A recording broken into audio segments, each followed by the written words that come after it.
ही मुलं मुली इतकी इन्व्हॉल्व झाले की 400 आठवडे कधी संपले ते कळालं नाही.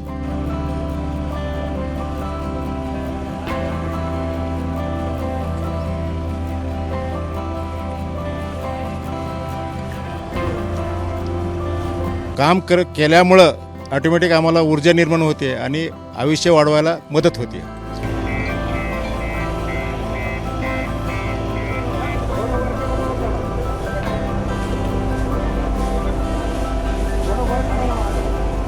दिवसातले 8 तास तर आमच्या ऑफिसमध्येच जातात. त्याच्यामुळे जसं रोज आम्ही घर साफ करतो तसं ऑफिस जर साफ असेल तर काम करायला जास्त एनर्जी येते.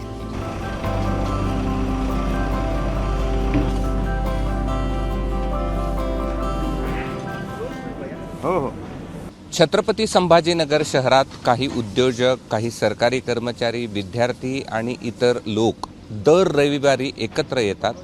चौक असेल, हॉस्पिटल असेल, उद्यान असेल किंवा इतर जे भाग असेल त्या ठिकाणी अशा प्रकारचं स्वच्छता या ठिकाणी केली जाते, स्वच्छता राबवली जाते आणि परिसर हा स्वच्छ केला जातो. यामध्ये काही रिटायर अधिकारी असतील, वयोवृद्ध व्यक्ती असतील, ही देखील एकत्र येतात आणि 400 आठवड्यांपासून त्यांचा हा उपक्रम सुरू आहे. आपण त्यांच्याशीच या ठिकाणी संवाद साधणार आहोत. सुरुवात करूया ज्यांच्या संकल्पनेतून हे सगळं सुरू झालं. हे सुनील किर्दक साहेब उद्योजक आहेत. त्यांच्या संकल्पनेतनं ही ॲक्टिव्हिटी चालू झालेली आहे. हा 401वा रविवार आहे. 27 ऑक्टोबर 2016ला ही ॲक्टिव्हिटी चालू झाली आणि तेव्हापासून फक्त तो करोनाचा 1-1.5 वर्ष सोडला तर एव्हरी संडे ही जे देवगिरी उद्यान ग्रुपची टीम आहे ते वेगवेगळ्या महापुरुषाच्या पुतळ्याला जाते, स्वच्छता करते आणि परिसर स्वच्छ करते. आणि मागच्या 400वा रविवार जो होता आणि या 401 बांधकाम भवनमध्ये आम्ही आलेलो आहोत आणि बांधकाम भवनचे चीफ इंजिनियर, इथले पूर्ण स्टाफ हेही सगळे मिळून आम्ही परिसर स्वच्छता करतो. पण काय हेतू होता आणि कसं का वाटलं की असं आपण हे केलं पाहिजे? हॉस्टेलचे विद्यार्थी घेऊन हा प्रोजेक्ट चालू केला होता. हे सगळे विद्यार्थी ग्रामीण भागातून येतात. त्यांना शहरात आलं की हे आपलं नाही वाटतं, म्हणून ह्यांची जडणघडण होण्यासाठी ही ॲक्टिव्हिटी असावी असं 10 वर्षापूर्वी वाटलं. म्हणून प्रत्येक आठवड्यात एक चौक, प्रत्येक महापुरुष, त्यांच्याबद्दलचं काम, त्यांचं महात्म्य हे एकाने 5 मिनटं बोलायचं आणि तो चौक क्लीन करायचा, अशी एक थॉट होती. त्याच्यातून प्रत्येक रविवारी एक चांगला अधिकारी, एक चांगला यशस्वी वकील, डॉक्टर हे तिथे इन्व्हाइट करायचे आणि ते इंटरॅक्शन वाढवायचं. आणि त्याच्यात ही मुलं मुली इतकी इन्व्हॉल्व झाले की 400 आठवडे कधी संपले ते कळालं नाही. वर्षाच्या गोष्टीत बोलायचं तर टिपिकली 2016 साली चालू केलं होतं. 2026मध्ये आहोत आणि मागच्या रविवारी त्याचा परत 100 आठवड्यांचा बार रेज केला. ह्याच्यामधून कधी आपलं बसस्टँड असेल, सेंट्रल बसस्टँड, त्याच्यातून 100 ट्रक कचरा काढला, घाटी क्लीन झाली, चौक झाले, एंट्रीला प्लांटेशन केलं. अशा ॲक्टिव्हिटी ह्या चालू आहेत. मग आता हे JCB किंवा ट्रॅक्टर्स असतील हे ह्याच्यातनं लोक देतात? हो, काय केलं आम्ही, आमच्याकडे जे बांधकाम व्यावसायिक आहेत, जे मोठे कॉन्ट्रॅक्टर्स आहेत, त्यांच्याकडे मशिनरी असतातच. तर त्यांना म्हटलं एक रविवार तुम्ही आमच्यासाठी द्या. आता ही ॲक्टिव्हिटी विंग कमांडर सेवानिवृत्त जाधव सरांनी, त्यांचं वयवर्ष आता 87, ते सगळ्यात तरुण आहे आमच्यातले, किर्दक सर आहेत आणि आमचे भगत साहेब आहेत, बहात्रे साहेब, असे. आता आम्ही असं ठरवलं की मी तर या ग्रुपबरोबर जोडल्या गेलोच. आम्ही क्रांती चौक, महात्मा फुलेंच्या पुतळ्याचे तिथं, अशा डॉक्टर बाबासाहेब आंबेडकरांच्या पुतळ्याचे तिथं केलेच. पण आता म्हटलं हे परिसर पण चांगला करू. आणि आज आम्ही खरं तर पालकमंत्री महोदयांना पण विनंती केली होती, पण काही तेवढं हे होऊ शकलं नाही. महापौर साहेबांना मागच्या याच्यात आयुक्तांना बोलत, महापालिका आयुक्त, तर हे सगळं स्वच्छ करून हा परिसर पूर्ण लिव्हेबल. जेव्हा एखादा चांगला परिसर होतो तेव्हा आपोआप लोकांची मानसिकता बदलते, काम करण्याची इफिशियन्सी वाढते. असा माझा अनुभव आहे पुण्यात काम करतानाचा. तर इथं सुद्धा आम्ही आता हे सगळं स्वच्छता करतोय. आणि सांगा, सुरुवात किती लोकांपासून झाली, आता कितीपर्यंत?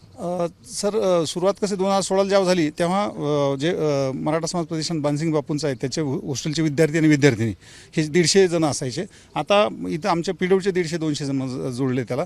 असं आम्ही आता जसं जेवढं वाढवत नेईल ही लोकचळवळ हवी याकडे आमचा हा प्रयत्न असेल. निश्चित महिलांची पण संख्या कमी नाही आहे यामध्ये. या महिला देखील सहभागी होतात. घर तर स्वच्छ करता, परंतु परिसराची जबाबदारी सुद्धा आपली आहे. ही भूमिका नेमकी काय? जिथे आपण काम करतो, मी स्मिता पवार, एक्झिक्युटिव्ह इंजिनियर. आपण जिथे काम करतो तो परिसर स्वच्छ असेल तर तुमची इफिशियन्सी काम करण्याची आपोआपच वाढते, उत्साह निर्माण होतो. त्यामुळे आमचे श्री सी साहेब, आमचे एस सी साहेब, श्री जाधव साहेब यांच्या मार्गदर्शनाखाली आमचा सर्व ऑफिसचा स्टाफ आता पुढील जोपर्यंत हा पूर्ण परिसर साफ होत नाही, ब्युटिफिकेशन होत नाही, तोपर्यंत इथे काम करणारच. काय भावना आहे? दिवसातले 8 तास तर आमच्या ऑफिसमध्येच जातात. त्याच्यामुळे जसं रोज आम्ही घर साफ करतो तसं ऑफिस जर साफ असेल तर काम करायला जास्त एनर्जी येते. आपण पाहतो की हा सगळा मोठा ग्रुप आहे आणि अशा पद्धतीने सहभागी झालेले लोक आहेत. पहिलं तर तुमच्या दोघांच्या वयाचं पण तेवढं कौतुक केलं पाहिजे आणि त्या वयामध्ये उत्साह, आणि तोही उत्साह स्वतःसाठी नाही तर समाजासाठी आहे. हा स्वतःचा बी त्याच्यामध्ये स्वार्थ आहे. आम्ही याच्यामध्ये जे राबतो किंवा काम करतो, काम करत असताना उत्साह येतो. ते काम केल्यामुळं ऑटोमॅटिक आम्हाला ऊर्जा निर्माण होते आणि आयुष्य वाढवायला मदत होते. ह्याच्यामध्ये आम्हाला फार महत्त्वाचा स्वतःचा स्वार्थ आहे. आणि एक सामाजिक कार्य हे की आपण सामाजिक कार्य केलं पाहिजे, हे समाजामध्ये रुजलं पाहिजे, हा दृष्टिकोन ठेवून आमचे सर्व विद्यार्थी आम्ही सगळे त्यांच्याकडून दर आठवड्याला काम करून घेतो. एवढंच नाही तर वसतिगृहामध्ये सुद्धा कमावा आणि शिका योजनेत एकही विद्यार्थी आम्ही हे आपलं बाहेरचा कर्मचारी लावलेला नाही. सर्व विद्यार्थीच कामं करतात. आमच्या वसतिगृहाचे जी कामं आहेत, हाऊसकीपिंगचे असो, स्वच्छतेचे असो, की पाण्याचं असो, आणखीन सोलारचं साफसफाई असो, अशा सगळ्या जे काय कामाच्या ॲक्टिव्हिटी, लायब्ररी, हे सगळे ॲक्टिव्हिटीज स्वतः मुलंच करतात सगळे. अशा रीतीने आम्ही सर्व मुलांमध्ये कामाची त्याचं आवड निर्माण व्हावी या दृष्टीने त्यांना पण आम्ही कामाला लावलेलं आहे आणि आम्ही पण कामं करतो. अशा दृष्टीने आम्ही जनरली सर्व कामे करून घेतो. ह्या सगळ्या मुली पण आहेत सगळ्या हॉस्टेलच्या. खरं तर शहराच्या प्रति आपलं काहीतरी देणं लागतं. आपण टॅक्स भरतो, आपण एवढंच काही पुरेसं नाही तर आपले मदत सुद्धा शहराला एक वेगळं रूप देऊ शकते, एक वेगळं नाव देऊ शकते. यातून सुरू झालेल्या उपक्रमाला आज 400 आठवडे पूर्ण झालेले आहेत आणि निश्चितच हा उपक्रम कौतुकास्पद आहे. आणि हा शहरासाठी आपण काहीतरी करत आहोत आणि शहराला आपलं काही देणं आहे, त्यातून हा उपक्रम सुरू झाला आहे. आता 400 आठवडे झालेत. असा पुढे हा वाढत जावं. आणि एवढंच नाही तर या उपक्रमाचा इतर लोकांनी देखील अनुकरण केलं तर आणखीन शहराच्या स्वच्छतेमध्ये भर पडेल, हे नक्की आहे. कॅमेरामन धनंजय दारुंटेसह मी कृष्णा केंडे, एबीपी माझा, छत्रपती संभाजीनगर. एबीपी माझा, उघडा डोळे बघा नीट.